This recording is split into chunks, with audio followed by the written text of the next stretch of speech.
आज मैं आप लोगों को थेल्स प्रमेय के बारे में बताएंगे।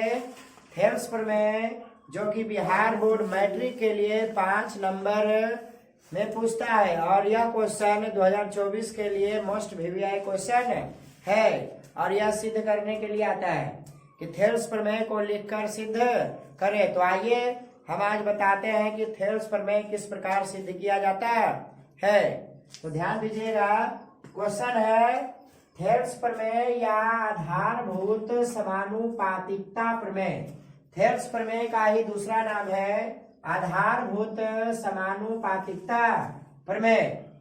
थेल्स प्रमेय क्या है देखते हैं। यदि किसी त्रिभुज की एक भुजा के समानांतर अन्य दो भुजाओं को भिन्न भिन्न बिंदुओं पर प्रतिच्छेद करने के लिए रेखा खींची जाए तो ये अन्य दो भुजाओं को एक ही अनुपात में विभाजित करती है या हो जाती है। तो आइए देखते हैं। सबसे पहले यदि किसी त्रिभुज में सॉल्यूशन में लिखेंगे, अंतिम में लिखेंगे प्रूव्ड या विशेष प्रतिज्ञा। तो देखिए सबसे पहले हम चित्र बनाते हैं। इसका किस प्रकार चित्र बनेगा देखिए। सबसे पहले एक त्रिभुज बना लिए।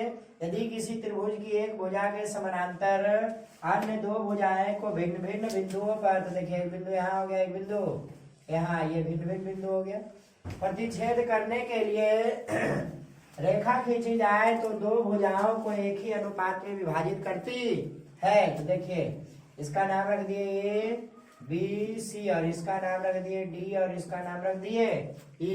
यही दो बिंदु हो गए। अब देखिए दिया है या विशेष प्रतिज्ञा है, लिख देंगे ऊपर में क्या दिया है। तो ABC एक त्रिभुज है जिसमें D समानांतर BC। अब देखिए ABC एक त्रिभुज है जिसमें D समानांतर BC हो गया, ठीक। अब देखिए D AB को D बिंदु पर, देखिए D जो है AB को D बिंदु पर तथा AC को E बिंदु पर प्रतिच्छेद करती है। अब देखिए सिद्ध करना है। क्या सिद्ध करना है बताते हैं। सिद्ध करना है, देखिए एक ही अनुपात में विभाजित करते हैं, दो भुजाओं को एक ही अनुपात में विभाजित करती है। तो सिद्ध करना है AD बटे DB बराबर AE बटे EC। यही सिद्ध करके लाना है। AD बटा DB बराबर AE बटा EC। अब देखिए उपपत्ति लिखेंगे। उपपत्ति मतलब किस प्रकार इसका निर्माण होगा। उपपत्ति से पहले हम बनावट लिख देते हैं, कुछ बनावट करना पड़ेगा।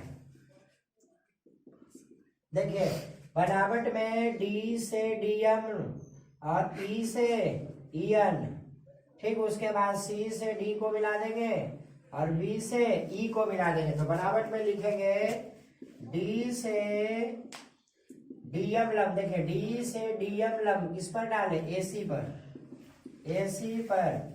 D से DM लंब AC पर तथा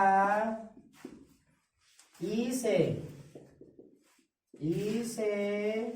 EN लंब, E से EN लंब किस पर, AB पर डाला, AB पर डाला। CD और B को मिलाया या B और CD को मिलाया, B तथा CD को मिलाया, B तथा CD को मिलाया। अब लिखेंगे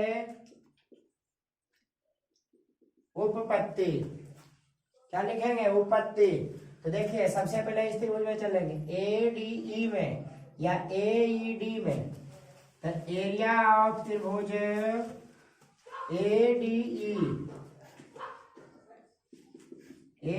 ई का क्षेत्रफल, तो त्रिभुज का क्षेत्रफल होता है हाफ आधार गुने ऊंचाई, तो हो गया हाफ 1/2।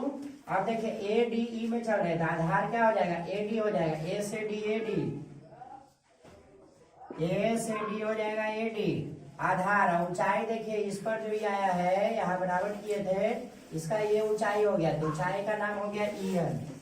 क्या हो गया, ईएन, ईएन। अब देखिए फिर एरिया ऑफ त्रिभुज,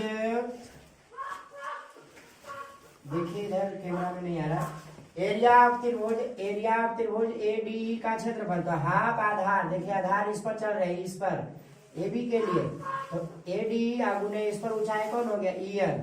इसको मान लेंगे समीकरण 1।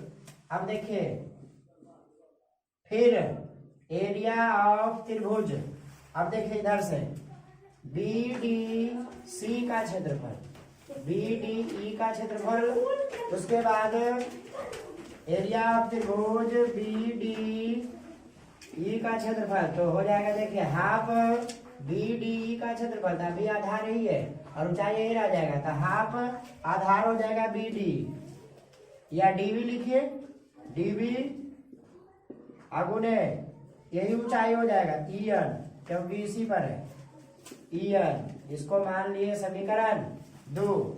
अब देखिए लिखेंगे, इसीलिए एरिया ऑफ त्रिभुज क्या पहला आया था, ए डी ई बटे एरिया ऑफ त्रिभुज, दूसरा क्या आया, बी डी ई। अब देखिए पहला का क्षेत्रफल देखिए यहाँ पर है, हाफ गुना एडी गुना ईएन, देखिए यहाँ से लिख दिए हाफ गुना एडी गुना ईएन, और दूसरा देखिए यहाँ पर है हाफ गुना डीवी गुना ईएन, देखिए ईएन से ईएन कट गया, हाफ से हाफ कट गया, बचा क्या एडी बटे डीवी। इसको मान लेंगे समीकरण 3। यहाँ समीकरण 1 और यहाँ 2 हुआ, और जो आया अनुपात जब बटा किए तो एडी बटा डीवी, समीकरण 3। अब देखिए फिर अगेन पुनः इसी में फिर चलेंगे ए डी ई, अब इसको आधार मान के चलेंगे, और ऊंचाई अब हो जाएगा डीएम, तो हो जाएगा एरिया ऑफ त्रिभुज ए डी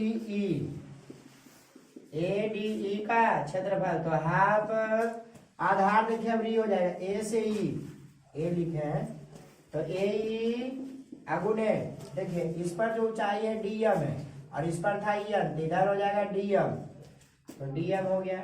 इसको मान लेंगे समीकरण 4, 3 था तो 4 मान लिए।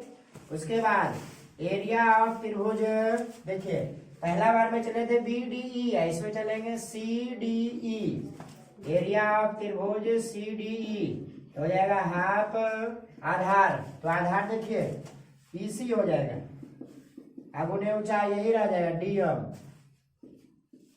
समीकरण 5।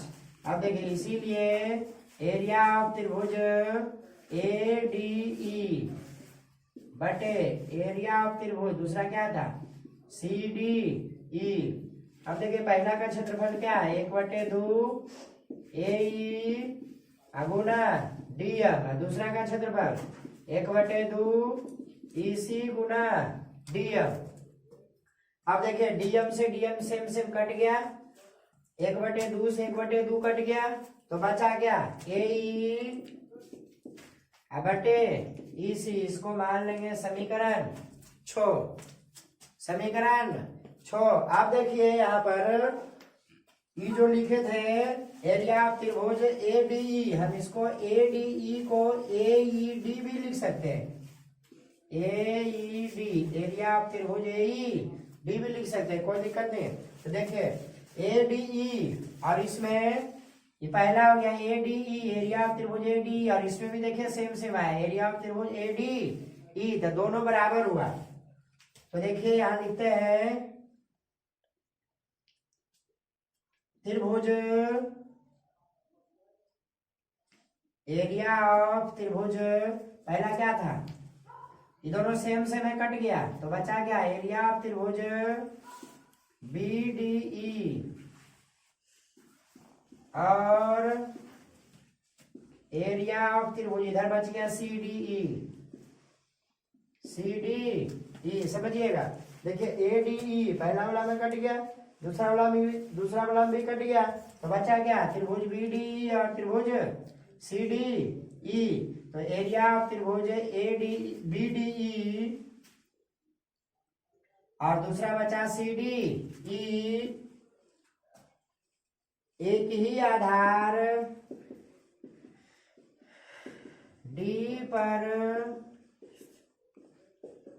स्थित है और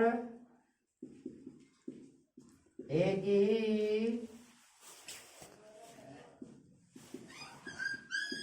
आधार पर समांतर है।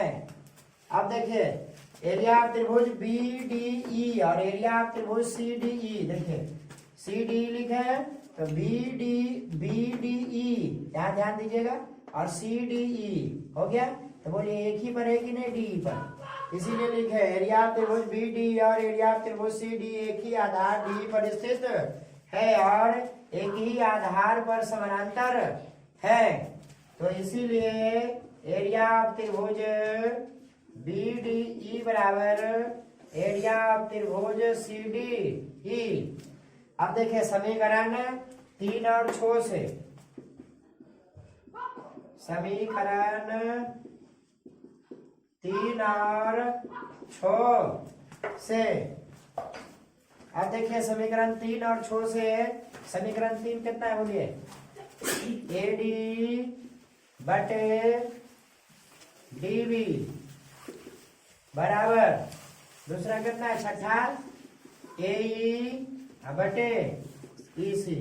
यही हमें क्या करना था, प्रूव्ड, यही हमें क्या करना था, प्रूव्ड। देखिए ये हो गया प्रूव्ड। अब थोड़ा समझिएगा कि AD बटा DB बराबर AE बटा EC, देखिए आ गया AD बटा DB बराबर AE बटा EC, तो हमारा थेम्स प्रमेय सिद्ध हो गया, जो कि मैट्रिक में 5 नंबर का पूछता है। तो आप लोग विशेष ध्यान दीजिएगा, इसको पढ़ करके जाइएगा एग्जाम देने के लिए। यदि वीडियो अच्छा लगा तो लाइक, सब्सक्राइब एंड शेयर जरूर करें। जय हिंद, जय भारत। कटा नहीं निचला।